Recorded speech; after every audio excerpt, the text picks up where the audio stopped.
everybody, today I'm going to share some of your paranormal and ghost story submissions. This first story comes from William, located in the Netherlands. This happened about 5 years ago in the late summer, early autumn of 2009. I was 19 and lived with my mother and younger sister, and we had moved into the house about a year before this happened along with my father, who shortly after left my mother. It was kind of an older house from the early decades of the 20th century, and it had gotten renovated right before my family had moved in there. My room was on the attic because I always kind of liked the privacy and quiet that came with having a whole floor to myself. I love playing music, the bass guitar in particular, and I had this corner on the side of the room where my bed was, where I'd store my instruments and other equipment. So one night, I think it must have been around 1 a.m., I'm about to go to bed and it was completely quiet outside. No wind, no barking dogs. As I walked up the stairs to my room, I noticed it was really cold in my room. My window was closed and it hadn't been that cold outside. I lay down in my bed and I felt really uneasy, like I was not alone, and being watched. I tossed and turned for about 15 minutes trying to shake that feeling until my wooden floor suddenly started creaking as if someone was walking on it. Moments later, I heard a raspy female voice in my right ear. The right side of my bed was against the wall, whispering to me, "Hi, William." I sat up straight in my bed right after that, because that freaked me out like few things have ever done. I wonder whether I had been dreaming or falling asleep without noticing it. I ran to the light switch on the other side of the room and flipped it. I must have sat with the lights on for about a half an hour until I finally had the courage to turn them back off and try to sleep again. Several minutes later, I again heard my floor creaking, followed by the sound of something plucking all 5 strings of my bass guitar, which was on the other side of the room, from the thickness to the thinnest string. Even though that was the last thing that had happened, I never fell asleep that night or the few nights after that. The weirdest thing about this story is that about 2 weeks after this happened to me, I came down one morning for breakfast to find my mother sitting in her chair, wide awake. She still had the lights turned on even though it was already pretty light outside, and looking very tired. When I asked what was wrong, she said it was nothing, but after some prodding, she told me, "You might not believe what I'm about to tell you, but last night when I was trying to sleep, I heard a male voice whisper my name in my ear, greeting me." I was pretty much baffled at this point. I sat down and told her what had happened to me, and we also asked my sister if she had experienced anything weird. She told us that her room would sometimes become inexplicably, wow, that's a hard word, cold in the middle of the night.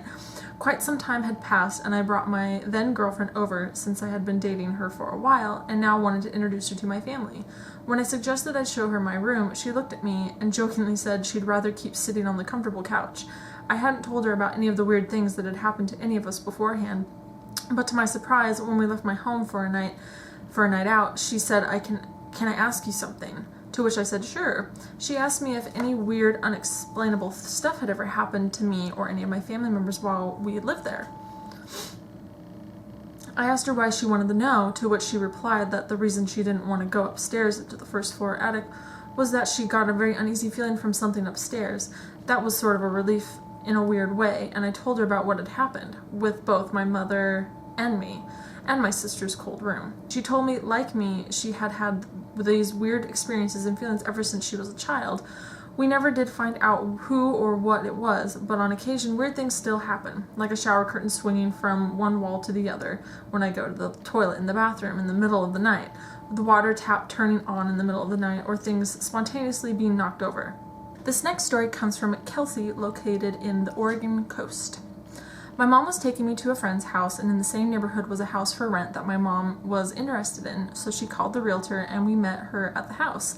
The lady unlocked the door for us and told us to take a look around, just lock the doors behind us when we leave, when she left. Or then she left. So we went in and started looking at the house, and instantly my mom started complaining about the house smelling horrid, and I smelt nothing. As you walk in, straight ahead of you is the living room, and then to the left side of you is the kitchen and a bathroom. Then off of the living room is a hallway that connects to the laundry room and downstairs bedrooms. They are on the left side of the hallway. Then on the right is stairs, and then a walk-in closet under the stairs. When you go up the stairs, it's an open loft with a huge walk-in closet and a full bathroom. I was in love and totally wanted to move in that day, but my mom wasn't sold. She just kept saying it smelled worse upstairs, so she left me up there by myself.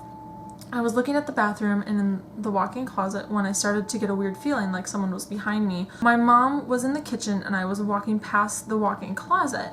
I stopped and opened the door and was looking inside jokingly. I said, "This is a good place to hide a body," because the closet goes back and then turns left and goes under the stairs where you can't see. My mom opened the fridge and said, "Kelsey, look at how dirty the fridge is."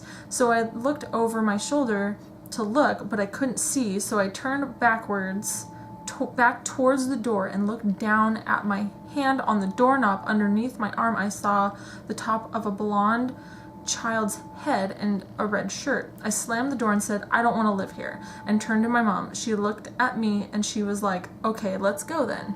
When we got into the car, she was curious why I changed my mind about the house. I told her about what I just saw, and she pretty much told me I looked scared shitless when I told her I didn't want to live there. About 2 years ago, a friend, I'll call her Shay, moved into the house, and my friend Rhonda and I were there hanging out. I started to tell Shay about what I saw, and she told me to go look at the walls in the closet closely because there's little kid hand marks all over the walls in there. And sure enough, there's thousands of them. They have one of those couches with the material you can write on, and she watched lines appear on the couch next to her. She told me that the dryer door will open by itself when she's drying clothes, or she and her boyfriend will come home to the lights on or the door unlocked. This next story comes from Hannah, located in Devon, England. For about 3 years, I've sensed a little boy in the corner of our bathroom. Until recently, I had no idea why I thought it was a little boy. In the past few months, I have suffered from bad anxiety and have become more sensitive to the paranormal since. A few days ago, I stood at the bathroom sink and felt a child hand push on my back. I turned around, expecting to see my 5-year-old niece, but no one was there. That same day in the evening, I was in the kitchen pottering around when I heard something running up and down the stairs, thinking it was one of our cats. I went to go tell her off, but she was asleep on the top step. As soon as I walked back into the kitchen, it started again. I later asked my dad if he had heard anything, and he hadn't heard a thing. His room is right next to the stairs. I've now remembered something really quite creepy. When I was little, I used to play with a little boy that I was scared of. My mom used to tell me it was just my imagination, but now I know it wasn't. This next story comes from Christina, located in Rock Hill, South Carolina. Ever since my grandpa, Pop, died, my mom and I would always catch whiffs of his cigarette smoke on a daily basis. I thought nothing of this, thinking maybe someone was smoking outside and a draft was letting it in. Since Pop was a smoker, one day I made a joke to Mom saying, "Hey, I think Pop is here." We just laughed it off. This went on for years and we made it an inside joke talking about Pop. As time went by, I started getting the feeling of being watched and I became uncomfortable. Then a few months ago, I smelled smoke in my room, which was unusual because 1, I was always with my mom when I smelled it, and 2, this wasn't cigarette smoke. This smelled more like sulfur. I was freaked out as I looked in the reflection of a mirror on the wall to see someone that looked like Pop, but didn't feel like him at all. This thing was menacing and it was right behind me. I turned around to nobody and I said, "I don't know who you are, but you are not Pop. You need to leave and never come back." I may have imagined it, but I thought it growled before I felt it leave. I haven't smelt the sulfur smell since, but we still smell cigarette smoke on occasion. I somehow feel like my Pop was protecting me from whatever that thing was. This next story comes from Laura, located in Australia. 2 years ago, I was staying at my godbrother and sister's house. A few streets from where they live is an old mansion called Belilla, which is supposed to be haunted by a little girl called Rosemary. When my godsister first told me about Rosemary, I laughed and didn't believe a single word, but she insisted that it was true. We decided to go check it out, and one of her friends decided to meet us there. At first, my godbrother was reluctant to come, but we managed to talk him into it. We got to Belilla at around midnight and had a quick look around to make sure no one else was there. Just looking at the mansion gave me the creeps. We walked around the mansion twice, calling out the little girl's name and checking to see if there were any doors or windows unlocked, but they were all locked. I remember looking through one of the windows and seeing an old room that looked like it hadn't been used in ages. There were cobwebs everywhere, and all the furniture was covered in dust. I looked at the room, and it gave me chills. After doing 2 laps of the mansion and nothing happening, we all agreed to do 1 more lap and then go back home. But when we did the final lap, we realized that one of the windows that was definitely locked before was now open. Convinced that someone else was there, we quickly ran around the mansion grounds looking to see if anyone was there, but it was completely quiet and we couldn't find anyone. We all sat on the steps at the front of the mansion, and my godsister asked me if I believed her now. I told her that it would take more than an open window to convince me, and then my godbrother flinched before quickly standing up and turned around. We asked him what was wrong, and he said he felt someone grab his shoulder, and I rolled my eyes thinking that he was just trying to scare me. But then I realized he had a horrified look on his face, so I suggested that we all go home. As we walked away from the mansion, my godsister and her friend started singing Phantom of the Opera, and suddenly we all heard a little girl's voice singing along. We paused and looked around, and we all saw a little girl wearing a blood-stained dress standing about 10 meters away from us.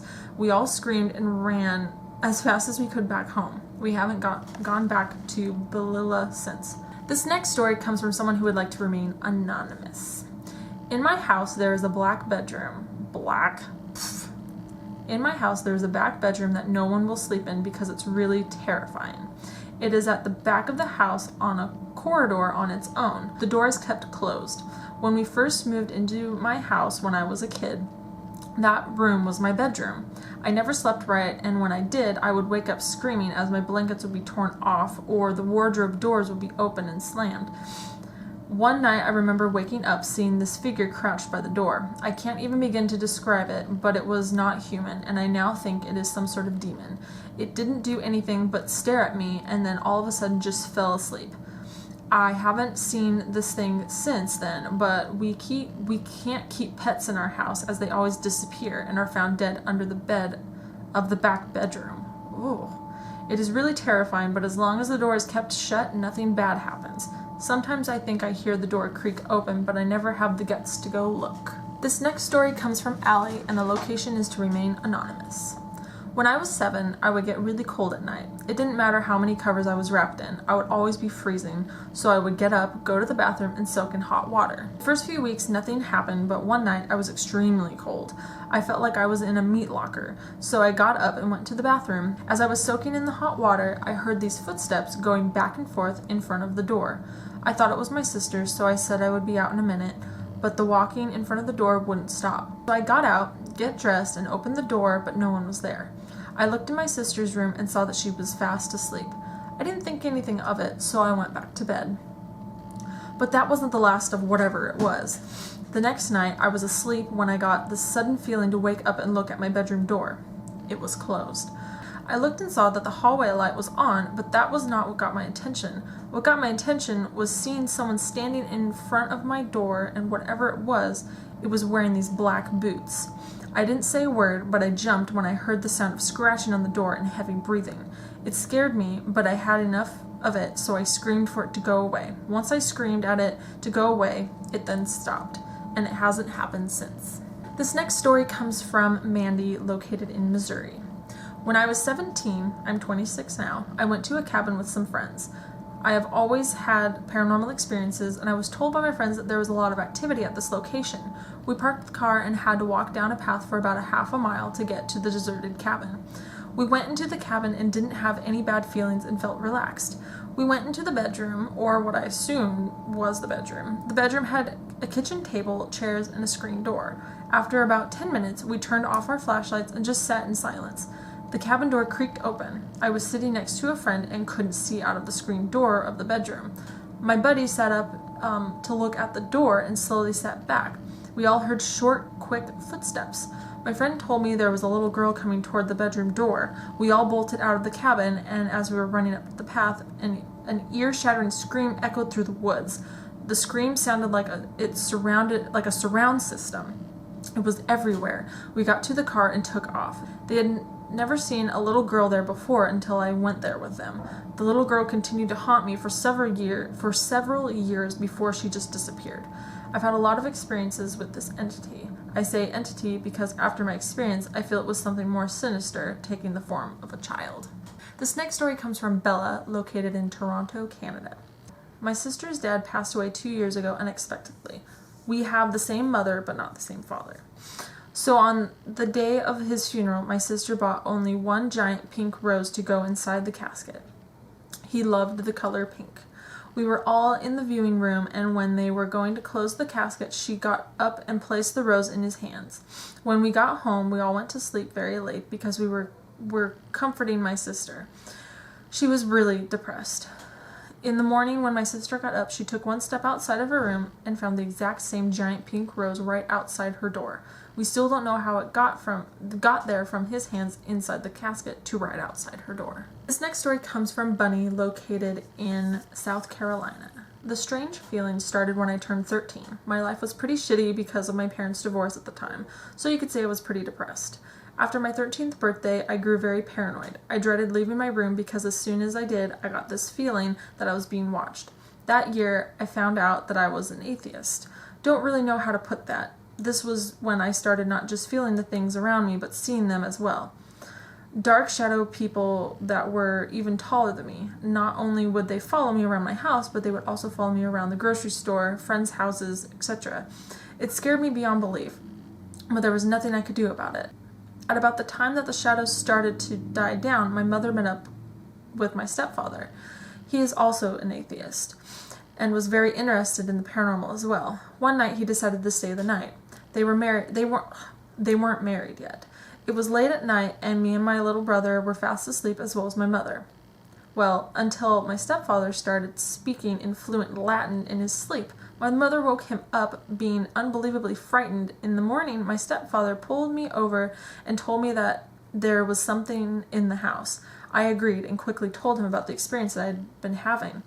He told me that in his sleep, someone told him that they were present and that their name was Azazel. I was creeped out, but didn't bother digging into it. We moved 2 years after that to Kentucky. The first few weeks were fine. Nothing bad was happening, and the feelings were completely gone. It was perfect. I was finally free. Right? Wrong. One night, 3 months after I had moved, I was sitting in my bedroom staring at my muted television. I had just finished reading a book for school and decided to unmute the TV so I could go back to watching it. Suddenly, there was 3 loud knocks at my door. When I tell you that they were loud, I mean it shook the door. I jumped up thinking it was my brother and quickly started yelling at him. I swung the door open only to be met with nothing. No one was standing in front of my door. I, of course, think my brother just ran into his room as a joke to try and freak me out, so I walk over to his room and open his door. He is sitting on his bed playing the DS.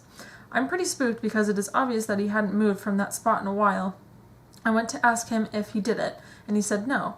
I walked down the stairs and started to ask my stepfather and mother. They soon grew very nervous as well and quickly walked up the stairs and tried to recreate the knock. My stepfather kept trying to debunk it as a car driving by, but it was 100% positive that it was no car. After my stepfather left, I decided that it was about time to look up Azazel. I just got the feeling that whatever banged on my door was the thing that used to be in our house. As I looked up the name, I soon learned that he was a demon. He was cast down from heaven for lusting after young maidens. Seeing as the paranoia and shadows started when I turned 13, a young teen completely made sense. When we moved back to our hometown, I quickly told my religious grandmother what was going on. She prayed over me for a good long while, and the occurrences have completely stopped. I can honestly say that I feel safe. So that's it for now. Stay tuned for the next video where I share your guys' paranormal submissions. To submit your paranormal experience story, please check the description down below to see how you can enter your story. I hope you like this. Thumbs it up if you did, and I will talk to you later. I love you. Bye.